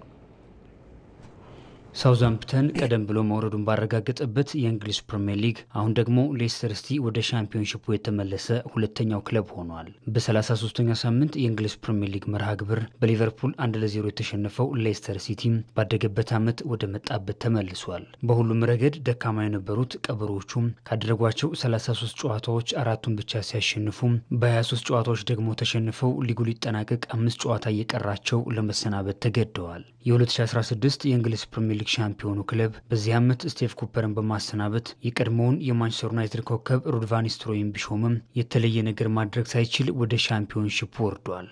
እንግሊዛዊን አሰልጣኝ ስቴቭ ኩፐርን ሲያሰናብቱ 16ኛ ደረጃ ላይ የነበሩት ቀበሮዎቹም ከህዳር ወር በኋላ ያሸነፉት አንድ ጨዋታ ብቻ ሲሆን ባለፉት 5 ወራት በሜዳቸው ግብ እንኳን ማስቆጠር ሳይችሉም በታሪካቸው አስከፊ የሚባለውን ውጤት አስመዝግበው ነው የተመለሱት። ደካማ የተከላካይ ክፍል ያለው ሌስተር ሲቲ ከሳውዛምፕተን በመቀጠል በርካታ ግቦች የተቆጠሩበት ሲሆን በ3 ዓመት ውስጥ ለሁለተኛ ጊዜ ወደ እንግሊዝ ሁለተኛ እርከን ወርዷል። ትላንት በሊቨርፑል በተሸነፈበት ጨዋታ ኪንግ ፓወር ላይ የነበሩት የክለቡ ደጋፊዎች ተቃውሟቸውን ሲያሰሙ ማምሽተዋል። ሊጠናቀቅ የ5 ጨዋታ ዕድሜ ብቻ በቀረው የእንግሊዝ ፕሪሚየር ሊግ አሁን የሚጠበቀው ከኢፕስዊች ታውንና ዌስትሃም ዩናይትድ ሁለቱን ተከትሎ የሚወርደው ብቻ ነው። በትሪንት አሌክሳንደር አርኖልድ ብቸኛ ግብ ያሸነፈው ሊቨርፑል ይበልጥ ወደ ዋንጫ የተጠጋ ሲሆን ቀጣይ ሳምንት ተጋጣሚው ማሸነፍ ከቻለ ሻምፒዮን መሆኑን ያረጋግጣል።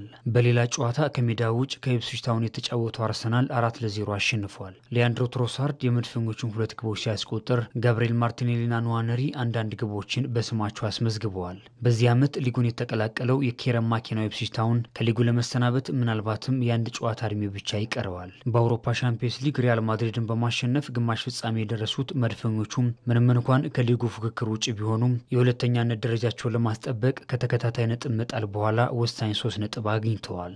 በሊጉ መንገድ ሁሉ ፈታኝ የሆነበት ማንቸስተር ዩናይትድ አሁንም በሜዳው በወልቭስ 1-0 ተሸንፏል። በኦልድ ትራፎርድ በተደረገው ጨዋታ ፓብሎ ሳራቢያ ብቸኛዋን የማሸነፊያ ግብ አስቆጥሯል። በውድድር ዓመቱ ለ15ኛ ጊዜ የተሸነፈው ማንቸስተር ዩናይትድ ትላንት አርሰናል ኢፕስዊች ታውንን ማሸነፉን ተከትሎም በሊጉ መቆየቱን አረጋግጧል። በተመሳሳይ ከጨዋታው 3 ነጥብ ያገኘው ወልቨርሃምፕተን ድረስ በሊጉ መቆየቱን ያረጋገጠበትን ውጤት አስመዝግቧል። በምዕራብ ለንደን ደርቢ ፉልሃም ከቼልሲ የተገናኙበት ጨዋታ በቼልሲ 2-1 አሸናፊነት ተጠናቋል። በክራቨን ኮቴጅ በተደረገው ጨዋታ ቴርኪ ጆርጅና ፔድሮ ኔቶ የሰማይ ለባሾቹን ግቦች አስቆጥረዋል። አሌክስ ዮቢ ደግሞ የፉልሃምን 1 ግብ አስገኝቷል። የአውሮፓ ሻምፒዮንስ ሊግ ተሳትፎን ለማግኘት እየታገለ የሚገኘው ቼልሲም ዛሬ ኖቲንግሃም ፎረስት እስኪጫወት ድረስ በ57 ነጥብ 5ኛ ደረጃ ላይ ተቀምጧል። የተወደዳችሁ ኩለቀን 6 ሰዓት ጀምሮ እስከ 5 ሰዓት ድረስ በቀጥታ ስርጭት ስትከታተሉት የነበረው እኛም ስናስተላልፍ የነበረው የዛሬ ሰኞ ተወዳጁ የዜና ሾው ዜና ኢትዮጵያ ይህንን ይመስል ነበረ። አብራችሁን ስለቆያችሁ መርጣችሁ ከኛ ጋር ስለተከታተላችሁን እጅግ አድርገን እናመሰግናለን። መታሰቢያ ደረጀና ሰለሞን ኃይለ ኢየሱስ ዜና ኢትዮጵያን እየመራን ቆይታ አድርገናል። በሰላም ዋሉ።